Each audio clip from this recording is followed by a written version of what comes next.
Good morning, সবাই কেমন আছো? আমি ভালো আছি। আজকে তো রান্নাঘরেই আছি, রান্না করছি, তবে তেমন কিছু রান্না করছি না। আজ শুক্রবার। আজকে আসবে আমার মেয়ে, আমার নাতি, দুদিন থাকবে।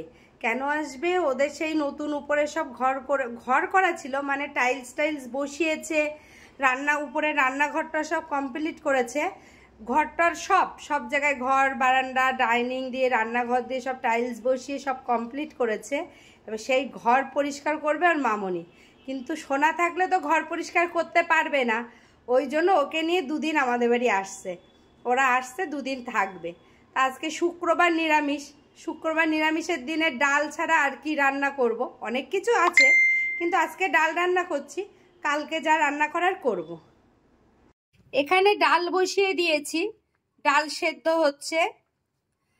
আর এইদিকে আলু পোস্তের জন্য আলু কেটে রেখেছি। পোস্তটা তো মিক্সিতেই পেস্ট করে নেব। আর এখানে আলু ভাজা কেটেছি অল্প করে। এই আলু ভাজাটা কেটেছি এই কারণে, আমার কালকে জল ঢালা ভাত আছে অল্প কটা, ভাবছি ওই ভাত কটা খাবো আলু ভাজা করে। আর ডাল দিয়ে কি খাবে? আলু পোস্ত। আর এখানে বড় আলু চিপসের প্যাকেট আছে। আগের দিন আমি মাসের বাজার করেছিলাম, সেদিন এই চিপসের প্যাকেটটা কিনে এনেছিলাম ডাল দিয়ে খাবে বলে। রান্না কিন্তু কমপ্লিট হয়ে গেছে। ডাল, পোস্ত, আলু পোস্ত, আলু ভাজা। আলু ভাজাটা আমি পান্তা ভাতের সঙ্গে খাবো। জল ঢেলে রেখেছিলাম, কালকে ভাত ছিল অল্প কটা, এটার সঙ্গে খাবো। আর আমাদের সোনা আসছে, ওর জন্য কটা রেখে দেবো। এই হচ্ছে আজকে আমার রান্না শুক্রবারের। আজকে আমার বর বাড়ি নেই বলে আমি আজকে অনেক সকালে উঠে গেছি। আমি এত সকালে উঠতাম না, যেহেতু মেয়ের আসবে, পুচকেটা আসবে, বাবা ও আসলে না কোনো কাজই করতে দেয় না। সেই এক ভাগের রান্না করি আর যাই করি, কোলে উঠে বসে থাকে, আর নাহলে দুষ্টুমি করে, মানে মোটে পারি না তাড়াতাড়ি করে। তাই ভাবলাম আজকে একটু সকাল সকাল উঠে কাজকর্ম করে রান্না করে নিই। আমার রান্না বান্না কমপ্লিট, স্নান হয়ে গেছে, পুজো হয়ে গেছে। আমার বর বাড়ি নেই, পুজো তো আমাকে দিতেই হবে। ও গেছে কালকে মন্দারমণি ঘুরতে, আজকেই চলে আসবে একদিনের জন্য আনন্দ করতে। আমি কিছু বলি না, কেন জানো তো? যেহেতু শরীরটা খারাপ, বাড়ি বসে থাকে, একটু ঘুরে বেড়ালে না দেখবা মনটাও পাল্টায়, শরীরের দিকে অত নজর থাকে না। মানে আমার শরীর খারাপ এই টেনশনটা থাকে না। একটু ঘুরে, ও যেখানে মন চায় সেখানে যায়, আমি ওকে কোনোদিনই আটকাই না। আমি যাক, ঘুরে বেড়াক। আর এখন ঘুরবে না, কবে ঘুরবে বলো? আর একটু বয়স হয়ে গেলে কি ঘুরতে পারবে? ওই জন্য আমি কিচ্ছু বলি না, যেখানে ভালো লাগে ও সেখানে যায়। আর আমার মেয়ে তো এখনো এসে পৌঁছালো না, এখন ফোন করব, দেখি কখন আসে, কি বলে। চলে আসবে তবে। আমি বলেছিলাম না আমার মেয়ে আর নাতি আসবে, এই যে ওরা আসার আগে আমি এই আম কেটে ফ্রিজে রেখে দিয়েছিলাম, কাঁচা মেটে আম, তাই এখন খাচ্ছে বসে বসে। কি বলো, ঠান্ডা ঠান্ডা ভালো লাগছে? দারুণ লাগবে। আমিও খাবো আম, চলো তাহলে খেয়ে নি। মেয়ে আসার সময় টক দই নিয়ে এসেছিল। আমি তো সেই সকালে ভাত খেয়েছি, কালকের জল ঢালা ভাত ছিল 10টার সময়, আর তো কিছু খাইনি। তো টক দই নিয়ে এসেছিলো, এখন টক দই দিল, টক দই খাচ্ছে, আমি খাচ্ছি।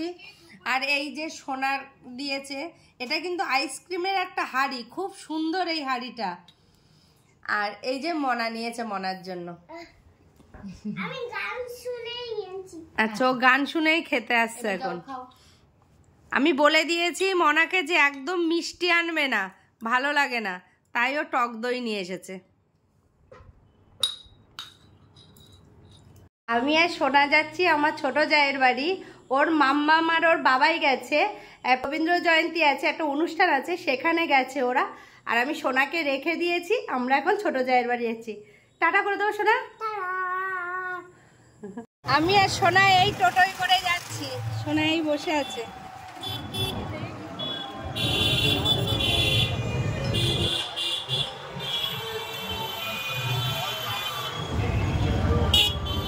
এটা আমাদের ত্রিকোণ পার্ক।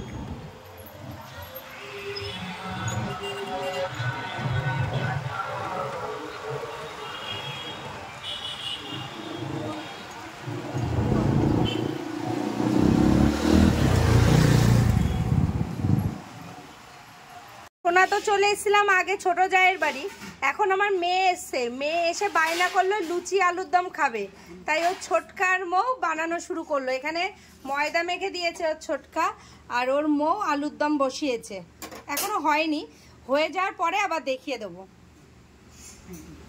আমাদের তো দেখালাম আমার ছোট যা আলুর দম আর লুচি করছে, ছোট যা ছোট দেওর মিলে করেছে। আমার মেয়ে এমন সময় বলেছে, মানে কি বলবো, তাড়াহুড়ো করে ওরা দুজন করেছে। আর আমাদের সোনার জন্য আলু ভাজা রেখেছিলাম, সেখান থেকে অল্প কটা রয়েছে, তা আলু ভাজা লুচিও খারাপ লাগে না। এখন খাওয়া দাওয়া করে নেবো। এবার আমরা খাওয়া দাওয়া করে নেবো। ওদের বাড়ির থেকে চলে এসেছি, এখন অনেক বাজে, 11টা বেজে গেছে, অনেক দেরি হয়ে গেল। লুচি তরকারি করছিল, অনেক দেরি করে বলেছে আমার মেয়ে। চলো তাহলে খাওয়া দাওয়া করে নিই। আর তোমাদের যদি আমার ভিডিও ভালো লাগে, লাইক কমেন্ট শেয়ার সাবস্ক্রাইব করতে ভুলো না। সবাই ভালো থেকো, সুস্থ থেকো, বাই বাই, গুড নাইট।